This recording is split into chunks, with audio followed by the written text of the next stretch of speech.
Salam əziz dokuzlar, xoş gördük hər birinizi. Necəsiz uşaqlar?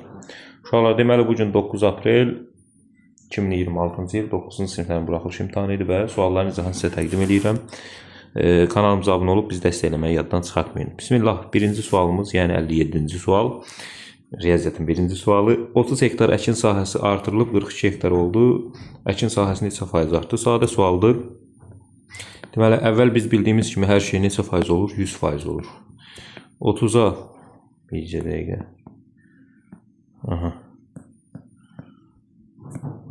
Eğer 30'a 100% desən, 42'ye de deyəcəksən x.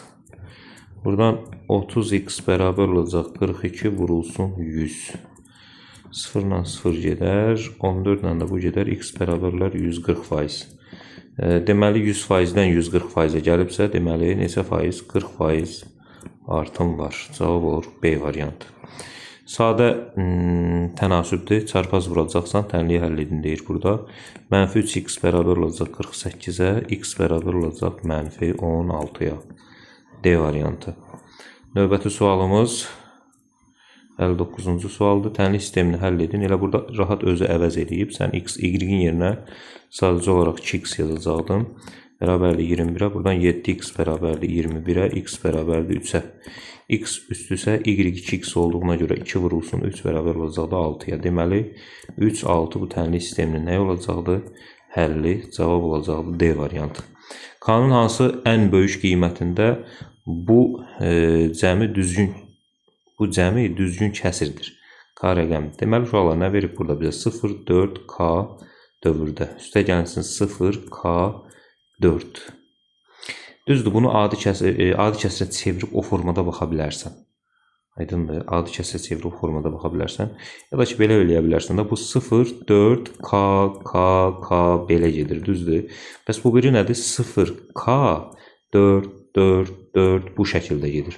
İndi sən K'ya elə şey deməlisən ki, bunu toplayanda bura tam çıxartmasın. Yəni, bura tam çıxmasın, yaxşı. Məsələn, sən əgər K'ya 5 desən, K'ya 5 deyəndə gör nə olur? K'ya sən 5 deyəndə olur 9, 9, 9, 9. Bu da bilirsən da 0 tam dövrdə 9 deməkdir. Bu da 1 deməkdir. Artıq bu tam çıxartdı, düzgün kəsir olmadı. Deməli, onda K'ya 5'dən kiçik bir şey deməlisən. 5'dən kiçik qiymət, məsələn 4 desəm olarmı görək? 4 desəm 0 tam 8, 8, 8 olacaq. Bu da 0 tam dövrdə 8'dir. Bu da 9'da 8'dir. Düzgün kəsir. Deməli, K'ya ən çoxu 4 demək olar. Yaxşı. Düz xəttdən 4 cm məsafədə yerləşən nöqtədən bu düz xəttdə hər birinin uzunluğu 5 cm olan 2 mail çəkilib. Deməli, düz xəttin üzərində olmayan bir dənə A nöqtəsi var. Buradan bu nöqtə bu düz xəttdən 4 cm məsafədədir. 2 dənə mail çəkiblər. Hər birinin uzunluğu 5 cm-dir. 5 cm. Bilirsən ki, bərabər maillərin birini o tərəfə, birini də bu tərəfə çəkə bilərsən sən. Bu da 5 cm. Aydındır. Maillərin oturacaqları arasındakı məsafə, maillərin oturacaqları budur. Bax, bura B, burada C desəm, budur. Mailin proyeksiyası, birinci mailin proyeksiyası bu da 3'dür. Pifagor teoreminə görə bu 5, bu 4 isə bura 3 olacaq. Bu da həmçinin bu da 3'dür. Deməli, BC məsafəsi nəyə bərabər olacaq? Olacaq da 6. Cavab olur 6, A variantı. Deməli, bu neçə idi? 61. 62-ci sualımız uşaqlar. 62 buradadır. Deməli, EBOB AB nəyə bərabərdir? 5'ə. A vurulsun B də bərabərdir uşaqlar neçəyə? 75'ə. Deyir, AB cəmini tapın. A-nın da içində 5 var, B-nin də içində 5 var. Bu o deməkdir. Və yaxud da belə eləyə bilərsən. Biz bilirik ki, EBOB AB bərabərdir kök altında A vuraq B bölək C. Yerinə qoysam 5 bərabərdir kök altında 75 bölünsün C. Hər iki tərəf kvadrata yüksətsəm 25 bərabərdir 75 bölünsün C. Buradan C-nin 3 olduğunu nə edirəm? Tapıram. Deməli, ortaq olmayan sadə vurğuların hasili 3'dür. Bax, bu A-dır. Başqa rənglə yazım. Bu A-dır, bu da B-dir. Düzdür. Ortaq olmayan sadə vurğuların hasili 3'dür. İkisinin də içində 5 var. Yəni, bu 5M-dir. Bu da 5N-dir. İndi bu M-lə neyin? Ortaq olmayan sadə vurğulardır. M-in hasili 3'ə bərabərdir. İndi 3'ü ya buna verəcəksən, ya da buna, fərqi yoxdur. 3'ü 1-ə verəndə bunun 5 vurulsun 3 bu olur. Bu da 5, eləcə 5 olur da. Yəni artıq buna ortaq olmayan sayda vurub qalmır. Ona görə bu 15 olur, bu da 5 olur. Cəmsi nə eləyir? 20. Aydındır. Cavab olur 20. Seçmə üsulu ilə də eləmək olardı bunu. Tənliyi deyir, həll eləyin. Burada yaxşı düşmüb. Yəqin ki 2x minus 1, 2x plus 1-dir. Bu kvadratlar fərqidir. 4x kvadratı minus 1 eləyir. Burada da çıxaq varsa çıxılsın 4x kvadratı. Üstə gəlinsin 12x. Nəsə belə bir şey gördüm mən. Bərabərdir 35-ə. Buradan x kvadratlar gedir. 12x bərabər olur 36-ya. X bərabər olur 3-ə. Əgər düz gördümsə cavab B variantı olacaqdır. Burada nə verib? 3 üstündə mənfi 2A vurulsun 3 üstündə 6A. Üstlər toplanır. 3 üstündə 4A olur. A da 4'də 1 olduğuna görə 4 vurulsun 4'də 1. Bu da olur 3 üstü 1, yəni elə 3. Yəqin ki buradaymış. E variantındaymış o. 3. Burada düşmüb o. Cavab 3 olacaqdır. Dairənin radiusu 5 dəfə artırsaq onun sahəsi necə dəyişər? Dairənin radiusunu 5 dəfə əvvəl S bərabərdir pi r kvadratı idi. Sən radiusu 5 dəfə artırırsansa S bərabər olur pi. Bircə dəqiqə. 5 dəfə artıranda nə olacaqdı? R-in yerində olacaq 5r kvadratı. Bu da olacaq 25 pi r kvadratı. Yəni 25 dəfə sahəni necə artacaqdır? Gəlir növbəti sualımız 66-cı sual. AC 7-dir, BC 14-dir. AB parçasını tapın. 7 plus 14 bərabər olacaq 21. Sonra bu 2 vurulsun 5'dir, çıxılsın 4 çıxır kökdən. Bu da 2 vurulsun 3'dir. 10 çıxılsın 4, üstə gəlinsin 6. 16'dan 4 çıxanda nə qalır? 12. Yeri dibli siliblər. Yəqin ki 12 buradaymış C variantında. 30-36'nın əbabı. Heç vurğulara ayırmağa ehtiyac varmı burada? İkisinin də bölündüyü ən böyük ədəd baxan kimi görükür əslində. Neçədə 6'dır. Sən sadə vurğulara ayırıb da tapa bilərsən. Funksiyasının qrafik üzərində yerləşən və ordinatı 3 olan. X-i bilmirəm, amma ordinatı 3'dür. Onda y bərabərdir. 5x çıxılsın 17'də ordinatın yerinə 3 yazıram. 3 bərabərdir 5x çıxılsın 17. Buradan 5x bərabər olur 20'yə. X bərabər olur uşaqlar 4'ə. Deməli, x-i nə imiş? 4 imiş. Bu da burada yazılıb. X-i 4'dür. Bunu yəqin ki təmizləyirlərmiş ki, uşaqlara işləməyə versinlər. Ona görə PDF bu şəkildədir. Amma cavab 4'dür. Yəqin ki, siz özünüz də imtahandan çıxanda bilirsiniz ki, onu görmüşsünüz orada. Kubun neçə tili var? Kubun təbii ki, kubun oturacağı kvadrat olduğuna görə, yəni düzgün fəza fiquru olduğu üçün və ümumiyyətlə kub haqqında biz nə bilirik? 12 tili var. Hər təpədən 3 tili çıxır, 8 təpəsi var.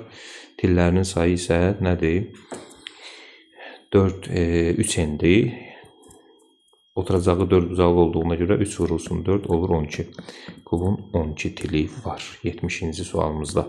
71-ci sualımızda deyir ki, yalnız Həsən, Əli və Vüqarın olduğu bir yarışmada Həsən, Əli, Vüqar. 3 nəfərin olduğu bir yarışmada Həsənin qazanma ehtimalı Vüqarın qazanma ehtimalının 7 mislidir. Vüqarın qazanma ehtimalına x desəm, Həsənin qazanma ehtimalı 7x-dir. Düzdür. 7 misli. Əlinin qazanma ehtimalının isə 2 mislidir. Əlinin qazanma ehtimalının isə bizdə dəqiqə bir də oxuyuram. Yalnız Həsən, Əli və Vüqarın olduğu bir yarışmada Həsənin qazanma ehtimalı Vüqarın qazanma ehtimalının 7 misli, Həsənin qazanma ehtimalı Vüqarın qazanma ehtimalının 7 misli, Əlinin qazanma ehtimalının 2 mislidir. Onda Əli 3/5x-dir qazanma ehtimalı. Aydındır. İstəsən bunu 2'yə vurub belə də götürə bilərsən, 3/5 olmasın deyə. Vüqarın qazanma ehtimalına 2x desən, aydındır. Həsənin qazanma ehtimalı olacaq 14x, Əlinin qazanma ehtimalı da olacaq 7x. Bax, təkrar deyirəm. Həsənin qazanma ehtimalı Vüqarın qazanma ehtimalının Həsənin qazanma ehtimalı Vüqarın qazanma ehtimalının 7 mislidir. 2x-in 7 misli 14x eləyir. Əlinin qazanma ehtimalının isə 2 misli olduğuna görə Əli bundan 2 dəfə az qazanma ehtimalına malik olmalıdır. Yəni 7x olmalıdır. Və ümumi ehtimallar cəm 1-ə bərabər olduğuna görə bunu toplayıb 1-ə bərabər götürəcəkdin. Buradan 23x bərabər olacaqdı 1-ə, x bərabər olacaqdı 23-də 1-ə. İndi bizdən kimin qazanma ehtimalı soruşur? 50-nin qazanma ehtimalı. 50-nin qazanma ehtimalı 7x olduğuna görə 7 vurulsun 23-də 1, bu da olacaqdı 23-də 7. Ehtimal fərqli tip ehtimaldır. Yəni bu günə qədər istifadə olunmamış bir ehtimal tipidir. İmtahanların heç birində belə bir imtahan nə 11-ci sinif falanda görüşmür. Çətindirmi? 9-cu sinif üçün bəli, mən qəbul edirəm ki, çətindir. Kim nə fikirləşir bilmirəm, amma mən elə fikirləşirəm, çünki heç düşməyən bir tip ehtimaldır. Nəzərə almaq lazımdır növbəti qarşıdan gələn imtahanlarda. 4 vurulsun 12 üstündə n, məxrəcdə 3 üstündə n minus 1 vurulsun 2 üstündə 2n plus 1 uşaqlar bərabərdir. Mən 4 vurulsun 12-nin əvəzinə, bax burada yazıram, 12 üstü n-in əvəzinə 3 vurulsun 4 üstündə n yazıb, 3 üstündə n vurulsun 4 üstündə n. Bunu da 3 üstündə n vurulsun 2 üstündə 2n şəklində yazsam, nə edə bilərəm? Gətirib burada 4 vurulsun, 3 üstündə n vurulsun, 2 üstündə 2n şəklində yaza bilərəm. Düzdürmü? Digər tərəfdən burada nə var əlimdə? 3 üstündə n, çıxaq 1-in əvəzinə istəyirsən bölək yazım məxrəcdə 3, vurulsun 2 üstündə 2n, 2 üstündə 2n plus 1-in əvəzinə vuraq 2 bu şəkildə yazmaq olar. Düzdür. Bax, bununla bu ixtisar gedir. Sonra uşaqlar, bununla burada gedir. Bu tərsinə çevirəndə surətə düşür. Yəni 4 vurulsun 3, məxrəcdə də 2 qalır. 12 2-yə böləndə nə edir? 6. Cavab olur 6. Bilirəm, gözləyirsiniz. Ona görə biraz sürətli şəkildə izah eləməyə çalışıram. Diaqramda A və B çoxluqlarının elementlərinin sayı haqqında məlumat verilmişdir. 4n A fərq B bərabərdir n A birləşmə B-yə. Gəl baxaq, A fərq B buradır. Yəni 4 vurulsun 2x plus 8 bərabərdir. A birləşmə B bunların üçünün cəmsidir. Bunların üçünün cəmsi nə olacaq? 2x, 3x, 4x toplayanda 9x, 8-dir, 1-dir, 5-dir, eləyir 14.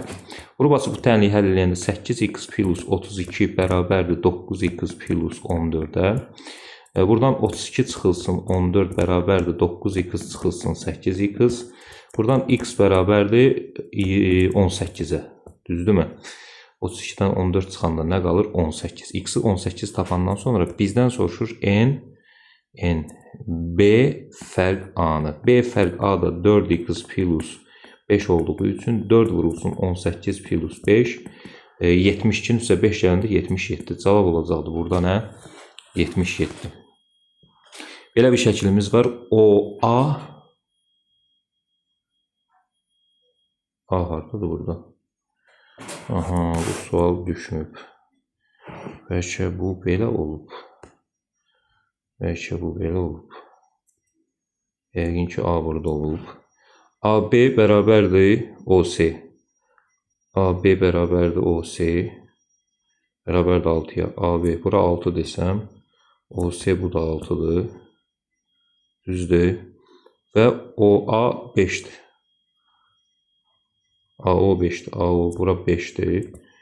Düzdür. SD'nin deyir tapan CD. Burada bir x deyirəm. Uşaqlar bura alfa desəm, bax. Bura alfa desəm, bura da alfadır. Düzdürmü? Bucaqların B ilə D bucağının da bərabərliyin özü verir. Bu bucaqların bərabərliyində özü verir. Bura bir beta desəm, burada bir betadır. Onda bura bir teta desəm, avtomatik burada bir teta olacaq. Yəni oxşar üçbucaqlar yaranır. Alfanın qabağındakı 6-nın, alfanın qarşısındakı x-a, betanın qarşısındakı 5-in də betanın qarşısındakı 6-ya nisbət olacaq. Alfanın qarşısında birincidə nə götürmüşdüm? 6-nın. Burada 6-da alfanın qarşısında 6-nın, alfanın qarşısında x-a, betanın qarşısında 5-in, betanın qarşısında 6-ya. Çarpaz vuranda 5x bərabərdir 36-ya, x bərabərdir 7,2. Yəqin ki, çox güman ki, belə olacaqdır. İndi yenə də baxıb yorumlarda rəy bildirərəm əgər yanlış olsa. Çünki bu düşməmişdi, görə bilmədim. 7-10-dakı çıxdı bunda cavabı. Bu 74-cü sualımız idi. Gəlir növbəti sualımız 75-ci sual. ABCD düzbucaqlısında AM perpendikulyardır. Burada bir xətt çəkiblərmiş. Bu perpendikulyardır buna. Aha, AB. AB uşaqlar 6-dır. Onda bu da 6-dır. AM 12-dir. Tamam, bu 12-dir. ADM. ADM dərəcə ölçüsünü tapın. ADM. Bu bucağın dərəcə ölçüsünü bizdən soruşur. Bura bir alfa yazıram. Düzdürmü? Nə edirəm mən? Mən buradan bir perpendikulyar indirirəm. Buradan bir perpendikulyar indirəndə düzbucaqlı üstbucaqlı düzbucaq təpəsinə endirilmiş perpendikulyar. Bura 6-dır. Buranı 6 görən kimi Buranı 6 görən kimi. Avtomatik olaraq bura neçə dərəcə olacaq uşaqlar? Bura olacaq 30 dərəcə. Niyə ay müəllim? Çünki 30 dərəcəli bucağın qarşısındakı katet hipotenuzun yarısıdır. İndi bax, böyük düz bucaqlı üç bucaqda bura 30 dərəcədir. Onda bu avtomatik alfa neçə dərəcə olmalı? 60 dərəcə. Belə. 76-cı sualda Rahim birinci gün kitabın 40%-ni, bax, birinci gün kitabını oxuyub 40%-ni, ikinci gün isə 5%-ni, ikinci gün isə 5%-ni, tamam. Üçüncü gün isə qalan 110 bax, qalan 110 səhifə, üçüncü gün 110 səhifə oxuyub.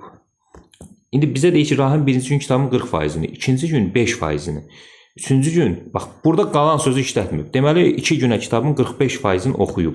45%-ni oxuyubsa, kitab 100%-dirsə, onda 100-dən 45 çıxanda nə qalır? 55%, düzdürmü?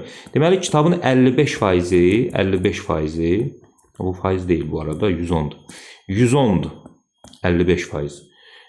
Bizdən soruşur ki, kitab neçə səhifə olduğunu tapır. Kitab hamısı 100%-dir da. 100%-dir də nə olacaq? X. Onda avtomatik buradan yenə də x nəyə bərabər olacaq? 200 səhifə. Çünki 55% 110-dursa, 100% olacaq 200 səhifə. Bu da belə. Sonra belə bir bərabərsizliyimiz var. X vurulsun 3 minus kökdə 10 kiçikdir 5 vurulsun 3 minus kökdə 10. Uşaqlar, 3 minus kökdə 10 necə ədəddir? Mənfi ədəddir. Niyə? Çünki 3 minus kökdə 10-da 3 kökün altına salınır, kök hətta 9 çıxılsın kökdə 10. Kiçik ədəddən böyük ədəd çıxanı sıfırdan kiçik eləyir. Nəyə görə bunu deyirəm? Çünki hər iki tərəfi buna ixtisar eləyəndə işarənin əksinə dəyişməlisən. X böyüdür, mənfi 5 onda 5 olacaq. Ən kiçik tam həllini soruşur bərabərsizliyin. Ən kiçik tam həlli bərabərsizliyin olacaq nə?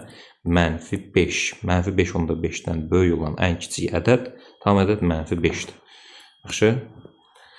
Belə, keçirik indi növbəti həllinin yazılması tələb olunan suallar. Burada nə deyir? Burada deyir ki, düz xətli yol boyunca 85 ağac əkilmişdir. Hər qonşu iki ağac arasındakı məsafə bərabərdir. Yəni, bu məsafələr bir-birinə nədir? Bərabərdir. Bu məsafənin birinə x desəm, bu şəkildə gedir. Uşaqlar, 85 ağac əkilibsə bu arada, əgər fikir verdinizsə 3 ağac əkilsəydi 2 ara var idi. İndi 85 ağac əkilibsə, deməli, burada neçə ara var? 84x var. 84 ara var. Yaxşı. Bildin də nəyə görə? 3 ağac əkiləndə 2 ara varsa, 85 ağac əkiləndə də 85 çıxılsın 1, 84 ara olur. Yəni, bir arada x-dırsa 84x eləyir ümumi məsafə. A və B ağacları arasındakı ağaclardan biri C ağacıdır. Buralıqda bir dənə C ağacı var. Bilmirəm hansı ağacdır. Hansı bir dənə C ağacı var burada. C ağacı. Və vəziyyət belədir ki, AC ağacları arasındakı məsafə BC ağacları arasındakı məsafə nisbəti 3/4-dür. Yəni, buradan bura qədər olan məsafə 3-ün 4-ə nisbətindədir. Aydındır. Buna görə C ağacı A-dan başlayaraq neçənci ağacdır? Tamam. Heç nə. 84 x-ə ehtiyac yoxdur burada. Heç elə birdən məsafə ilə gedəcək. Məsafəli bir şey yoxdur. Ümumi sayı olaraq 84 ara varsa burada, onda buna k desəm, buna da 4k desəm, 3k üstə gəlsin 4k bərabər olacaq nəyə? 84-ə. 7k bərabər olacaq 84-ə. K bərabər olacaq 12-yə. K 12-dirsə 3-ü 12-yə vuranda 36 eləyir. 4-ü 12-yə vuranda nə eləyir uşaqlar? 48. Yəni, bax, A-dan C-yə qədər 36 ara var. Neçə ara var? 36. 36 ara varsa, bax, buradan bura qədər 2 ara olanda C başdan neçənci? Məsələn, bu M ağacı deyim. M ağacı başdan neçənci olurdu? 3-cü. İndi, burada 36 ağac varsa, deməli C başdan 36 plus 1, yəni 37-ci ağac olacaq. Nə olacaq? 37-ci ağac. C ağacı A-dan başlayaraq neçənci ağacdır? 37-ci ağac. Çünki ora qədər 36 ara var. İti bucağının tənböləni trapesiyəni 2 oxşar 3 bucağa ayırır. Oturacaqları 7 və 28 olarsa, trapesiyanın perimetrini tapın. Bunu yazmaq üçün bizə əlavə sahə lazımdır. Onda biz belə bir şey eləyək burada. Belə bir şey eləyək. Aha. Deməli, 79-u buraya yazıram uşaqlar, diqqətli olaq, 79. Deməli, İti bucağın tənbüləni trapesiyanın iki oxşar üç bucağa ayırır. Deməli, bir dənə trapesiyamız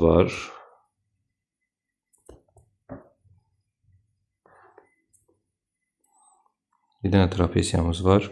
İti bucağının tənbüləni trapesiyanı iki oxşar. İti bucağın tənbüləni trapesiyanı iki oxşar üç bucağa ayırırsa, deməli bu iti bucağın tənbüləni bunun həm də diaqonaldır. Çünki başqa cür iki oxşar üç bucağa ayırmaz. Ha, bura bir alfadırsa, burada bir alfadır. Təbii ki, trapesiyanın oturacaqları bir-birinə paralel olduğu üçün onda bu bucaqda alfa olur. Çünki daxili çarpaz bucaqlardan söhbət gedir. Oturacaq biri 7-dir, biri də 28-dir. Düzdürmü? İti bucağın tənbüləni trapesiyanın iki oxşar üç bucağa ayırır. Oturacaqlar 7 və 28 olarsa, trapesiyanın perimetrini tapın. Oturacaqlar 7 və 28. Ha, tamam. Onda uşaqlar, bərabəryanlı trapesiyanın söhbət gedir. İki oxşar üç bucaq. İti bucağın tənbüləni trapesiyanın iki oxşar üç bucağa ayırırsa, tamam, bunu tapdın. Ha, tamam, heç bərabəryanlı olmalı ehtiyac yoxdur. Bu üç bucaq bərabəryanlıdır, düzdürmü? Bu üç bucaq bərabəryanlıdırsa, onda bura 7-dir mi? 7-dir. Mən bura bir x desəm, oxşarlıq, avtomatik bu üç bucaqlar bir-birinə nədir? İki oxşar üç bucağa ayırır deyirsə, deməli, bu əgər alfadırsa, onda söhbət buradakı bucaqdan gedir. Çünki bu kör bucaqdır. Buradakı bucaq kör bucaq olmayacağına görə burada onda alfadır. Deməli, bura x-dırsa, onda burada nədir? X-dir. Düzdür. Bu da bərabər yanlı üç bucaq olduğu üçün. İndi alfanın qarşısındakı 7-nin düzdür. Alfanın qarşısındakı 7-nin bu üç bucaqda alfanın qarşısındakı nəyə nisbəti? Burada beta desəm, düzdürmü? Balaca üç bucaqdan götürüm də. Balaca üç bucaqda betanın qarşısında x-in, böyük üç bucaqda betanın qarşısında nə durub? 28. Balaca üç bucaqda alfanın qarşısında nə durub? 7 durub. Böyük üç bucaqda alfanın qarşısında nə durub bəs? Böyük üç bucaqda alfanın qarşısında durub x. Çarpaz vuranda buradan x kvadratı bərabər olur 7, 8-ün 56, 7, 2, 14, 19. X bərabər olur nəyə? 14-ə. X 14-dürsə, deməli bura 14. Bizdən də nə soruşur? Trapesiyanın perimetrini. Perimetrini tapanda nə olacaq? B bərabər olacaq 7 plus 14 plus 28. Düzdürmü? Bu da nə eləyəcək? 14, 28, bu da 28, 56. Cavab olacaq 56. Növbəti sualımız 80-ci sual. 80-ci sualda deyir ki, uşaqlar, sahəsi S2 bərabərdir. Bax, S2 bərabərdir x kubu plus 2x kvadratı plus 8x plus 16 düsturu ilə verilən düzbucaqlı formasında metal lövhədən sahəsi S1 bərabərdir x kubu plus x kvadratı plus 12x plus 12 düsturu ilə verilən düzbucaqlı formasında hissə kəsildi. Şəkildə verilənlərə əsasən qalan hissənin MN-i x ilə ifadə edin. X-in hansı ən kiçik tam qiymətində məsələnin həlli var. Qalan hissənin sahəsini demir. Onda qalan hissənin sahəsinə mən bir dənə S1, S2-dirsə, buna da bir dənə S deyirəm. S nəyə bərabər olacaq? Ümumi sahədən S2-dən çıxacam S1-i. Düzdür. S2-miz nədir? X kub plus 2x kvadratı plus 8x plus 16 çıxılsın. X kub plus x kvadratı plus 12x plus 12 bərabərdir uşaqlar. X kub plus 2x kvadratı plus 8x plus 16 çıxılsın. X kub minus x kvadratı minus 12x minus 12 bərabərdir. Buradan x kublar gedir. X kvadratı qalır. Bunu apardım. Mənfi 4x qalır. Bir də 16-dan 12 çıxanda nə qalır? 4 qalır. Düzdürmü? Deməli, bu sahə budur. Bunda vuruqları ayıranda, bunu vuruqları ayıranda x minus 2-nin nə olur? Kvadratı. Deməli, bu kvadrat şəklindədir artıq. Beləsi də x minus 2-dir. Bu kəsilən, beləsi də x minus 2-dir. Yəni, m bərabər olacaq x minus 2-yə. Aydındır. M bərabər olacaq x minus 2-yə. Şəkildə verilənlərə əsasən qalan hissənin mn-ini x ilə ifadə etdim. X-in hansı ən kiçik tam qiymətində məsələnin həlli var. Tam qiymətində dediyinə görə x minus 2 mütləq böyükdür 0 olmalıdır. Deməli, x-in 2-dən böyük qiymətində, o da tam qiymət dediyinə görə ən azı 3 olmalıdır. X ən azı nə olmalıdır? 3. Bu da belə. Növbəti sualımız sonuncu sualdır. Sonuncu sual, onu da burada yazaram. Sonuncu sualda nə deyir uşaqlar? Deyir ki, x kvadratı üstəgələk y kvadratı üstəgələk x çıxılsın 5y bərabər 29,5 tənliyi ilə verilmiş çevrənin daxilinə çəkilmiş kvadratın sahəsini tap. Birinci çevrəni x minus a-nın kvadratı plus y minus b-nin kvadratı şəklində bərabər d-nin kvadratı şəklində yazmalısan. Buradan x kvadratı üstə gəlsin x-dırsa, deməli bu x-i necə yazmaq olar? 2 vurulsun, x vurulsun 2də 1. Deməli, mənə 2də 1-in kvadratı lazımdır. Özümdən əlavə elədim, həm də çıxıram 2də 1-in kvadratın. Üstə gəlinsin, y kvadratı çıxılsın 5y daxı. Yəni, 2 vurulsun, y vurulsun 2,5. Deməli, mənə bir dənə 2,5-in kvadratı lazımdır. Çıxaq 2,5-in kvadratı yazıram. Bərabərdir 29,5-ə. Buradan uşaqlar, buradan bura qədər mənə nə verir? X plus 2də 1-in mötərizə kvadratı çıxılsın 4də 1. Üstə gəlinsin y minus 2,5-in kvadratı çıxılsın 6,25. Bərabərdir 29,5-ə. Düzdür. Buradan x plus 2də 1-in kvadratı üstə gəlinsin y minus 2,5-in kvadratı bərabərdir 29,5 üstə gələk 6,25 üstə gələk 0,25. Bu da eləyir uşaqlar x plus 2də 1-in kvadratı üstə gəlinsin y minus 2,5-in kvadratı bərabərdir 36. Deməli, r kvadratı nəyə bərabərdir? 36-ya. R kvadratı 36-dır. Onda deməli R6-dır uşaqlar. Düzdür. Bizdən nə soruşurdu? Çevrənin daxilinə çəkilmiş kvadratın sahəsini. Yəni, tərəfə radiusu 6 olan bir çevrəmiz var və bu çevrənin daxilinə kvadrat çəkilib. Çevrənin daxilinə kvadrat çəkilibsə, biz bilirik ki, hamımız, əminəm ki, siz də bilirsiniz ki, əgər çevrənin daxilinə kvadrat çəkmisənsə, bu çevrənin diametri elə kvadratın diametri olur. Aydındır. D bərabərdir 12-dir. Elə kvadratın diaqonalı 12 olduğuna görə bizdən də kvadratın sahəsini tapın dediyinə görə S bərabər olur. D kvadratı bölünsün 2. Buradan da 12-nin kvadratı bölə 2. 144 bölünsün 2. S bərabər olur 72-yə. Cavab olur 72. Belə əziz 9'lar. Bu da sonuncu sualın izahı idi. Ümumi olaraq sonda əgər fikrimi bilmək istəsəz, mənim fikrimcə 9'lar üçün düşən bu imtahan hər ilki imtahandan daha çətin idi. Bu şablon olmasın, yəni hər il belə demirik. Mən şəxsən hər il belə demirəm, amma bu il bunu deyə bilərəm. Düzü asan suallar var. Amma sondakı suallar və sualların içində məsələn ehtimal sualının özü bərabərsizliyə aid olan. Məsələn 11-ə düşən bərabərsizlik bundan daha asan idi. Aydındır. Mənim fikrim belədir. Siz də fikirlərinizi rəy bölməsində yazarsınız. Sağ olun. İnşallah ki, hər biriniz üçün xeyirli nəticə olmuş olsun. Sağ olun uşaqlar.